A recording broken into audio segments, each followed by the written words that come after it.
Welcome to this special edition of From Washington for March the 7th, 2014. This week's edition is going not just to our Board of Directors, but to our state and tribal delegates as well. We're doing that because this was a very important week for us in Washington, one in which we had a major hearing in the Banking Committee of the United States Senate to discuss transportation reauthorization, and because the association is releasing a new report on non-emergency medical transportation. On the hearings yesterday, our association was on a panel with only two other witnesses, the president of the Amalgamated Transportation Union and the president of APTA.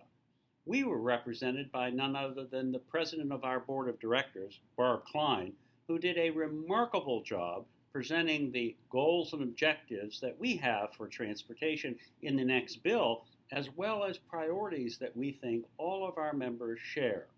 Scott Bogren was at the hearing yesterday, and Scott, I'd like you to give us some of your observations about what you heard and what went on at the hearing yesterday. Thanks, Dale. Yes, indeed, it was a very important hearing, and we were very pleased to be able to participate and have our views shared with this key committee in the United States Senate. The committee, the Banking Committee, will be the one that writes the transit title of what will, we hope to be, a reauthorization of MAP 21. We were really attempting to communicate four key points in our testimony, and Barb did that wonderfully. The first point was the importance of having a bill this year. We all know that MAP 21 expires September 30th, so the clock is ticking, and the importance of having a bill on time and with the resources that we all know are necessary to continue to grow community and public transportation was one of the key components in our testimony. It goes without saying that extensions are going to be much more difficult this year. And we're also running into major challenges with the health, frankly, of both the Highway Trust Fund and the Mass Transit account of that trust fund. So a bill on time and with the resources we need has never been more important than it is today. Second, we really wanted to communicate to the members of the Senate Banking Committee what would happen if there's a failure to authorize and reauthorize surface transportation legislation. And we made it very clear that many of you, our members, rural communities, smaller cities, will be absolutely impacted by a lack of a bill sooner and in more drastic ways. Barb did a wonderful job of making sure to paint that picture in her home state of South Dakota, which we were able to then communicate out to extrapolate that story to the rest of the country. But we made very clear we need a bill, and the lack of one will have a detrimental effect on communities like those that you serve. Buses and the ability to get the kind of capital necessary so that you have safe and new vehicles and can replace vehicles that have been in service past their useful lives was another key facet of our testimony. Again here, Barb related the statistics and the data just from her state, which indicated that 95% of the small buses operated in South Dakota today are operated past their designated useful lives, and half of those 95% have been operated for more than 10 years. So we made very clear as well in our written testimony, gave some examples of other communities and other states that are seeing this issue. Our last focus was on the key ability of rural and small urban transit to play the role that you know we play in transporting vulnerable populations across the country, whether it's healthcare, employment, seniors and older Americans, people with disabilities, our members make those trips happen and create the kind of outcomes, whether it's independence, health, working, the kind of outcomes that we know are so critical in the work that gets done every day. And we made sure, and Barb did a wonderful job again, of communicating that to this key committee so they understand that, and gave them just a little bit of the information that Dale is going to talk to now about a new report we have. So in addition to our testimony, you'll see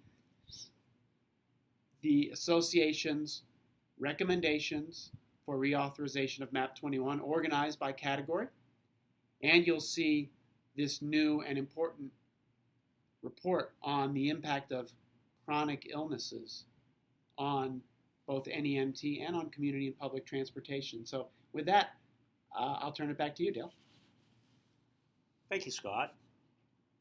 As Scott mentioned, this testimony, as well as the report that I want to spend a minute talking to you about, are in the email with this video.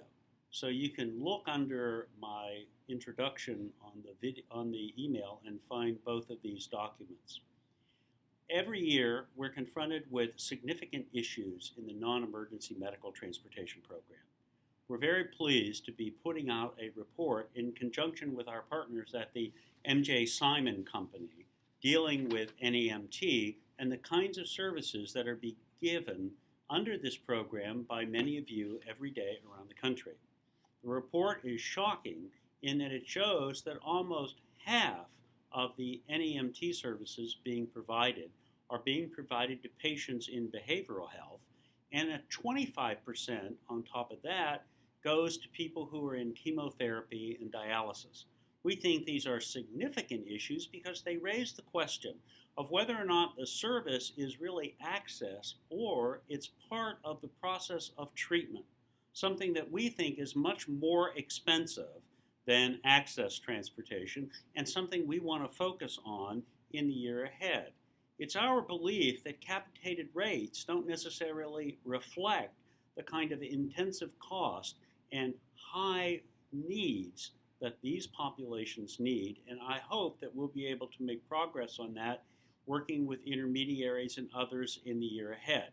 This is a field that is dramatically changing, as all of you know, but this report gives us a snapshot today in real numbers, in real instances about the qualities of service and the kinds of people who need the help that only good quality community and public transportation can provide.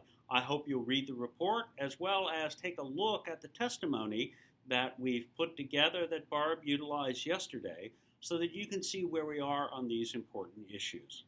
As we continue to move forward here in Washington, you can follow what we're doing with www.ctaa.org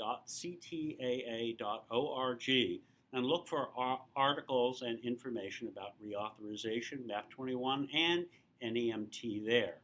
As we move forward together, these will also be a place where you can keep up with other ideas that are circulating about these important issues. Now and at any time that you have specific issues or concerns, or there's some ideas that you want to share with us, please feel free to address your concern to either me or to Scott at Marsico at CTAA or at Bogren at ctaa.org. We're always looking to hear from you.